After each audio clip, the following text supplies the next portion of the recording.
Le 17 juin 2019, le tribunal de grande instance de Bayonne a jugé. C'est bien la loi française qui s'applique à la succession de la marquise de Moratalla.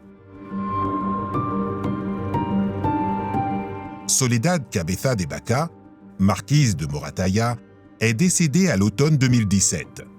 Elle a laissé derrière elle son fils légitime, Forester Labrouche Cabeza de Baca, et sa petite-fille, Olga Victoria Labrouche, ainsi que Germán de la Cruz, qu'elle aurait adopté.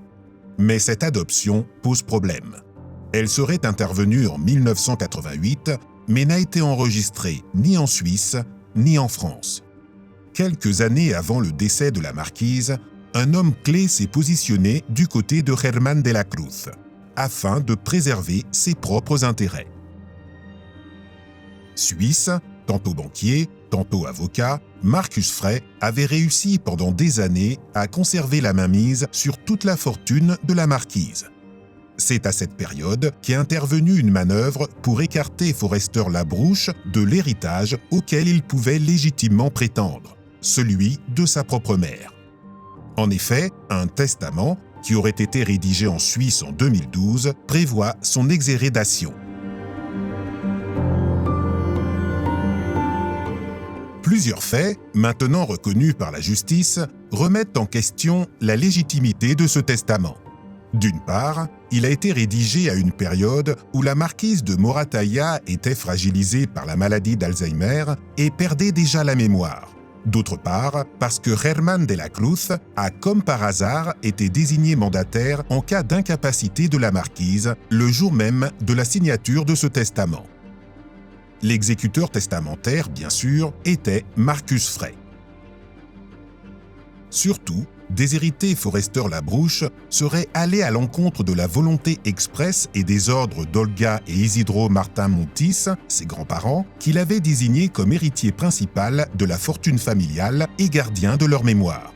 En effet, ils souhaitaient transmettre au seul petit-fils qui avait toujours vécu avec eux, qu'ils adoraient et en qui ils avaient pleinement confiance, la plus grande partie de leur fortune, y compris leurs effets personnels, afin que leur histoire perdure à travers lui.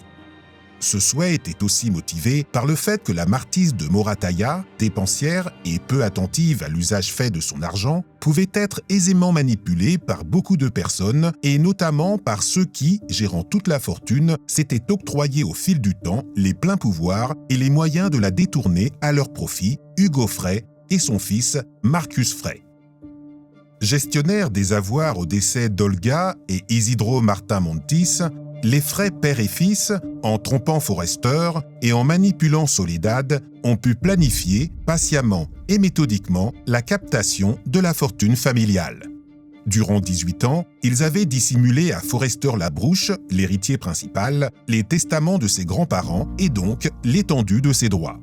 À cette époque, ils ont malicieusement favorisé Soledad pour mieux la servir, la tenir sous leur emprise et la séparer de son fils Forester. Et quand, au soir de sa vie, Soledad réalise enfin qu'elle-même a été spoliée et appelle son fils Forester à son secours, Marcus Frey et Germán de la Cruz, son complice, usant d'un pouvoir fallacieux, vont alors l'isoler totalement jusqu'à son décès, puis tenteront, au moyen d'un testament très improbable, d'écarter Forester Labrouche de la succession de sa propre mère afin de dissimuler le pillage des comptes auquel il se livre depuis des années. La justice s'est prononcée sur la validité du testament plus que douteux et sur la loi applicable pour la succession de la marquise.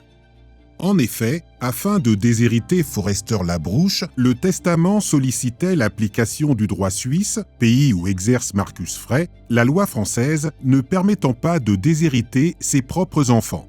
Le choix de la loi suisse est donc invalide. La conclusion du tribunal est donc la suivante. La fin de non-recevoir tirée du défaut de droit d'agir de M. Forester Labrouche pour cause d'exhérédation est sans objet et sera ainsi écartée. Le droit français est applicable et donc Forester Labrouche ne peut être déshérité. Après l'annulation d'un pouvoir fallacieux par la Cour d'appel de Pau récemment, c'est un nouveau revers pour Germán de la Cruz et Marcus Frey.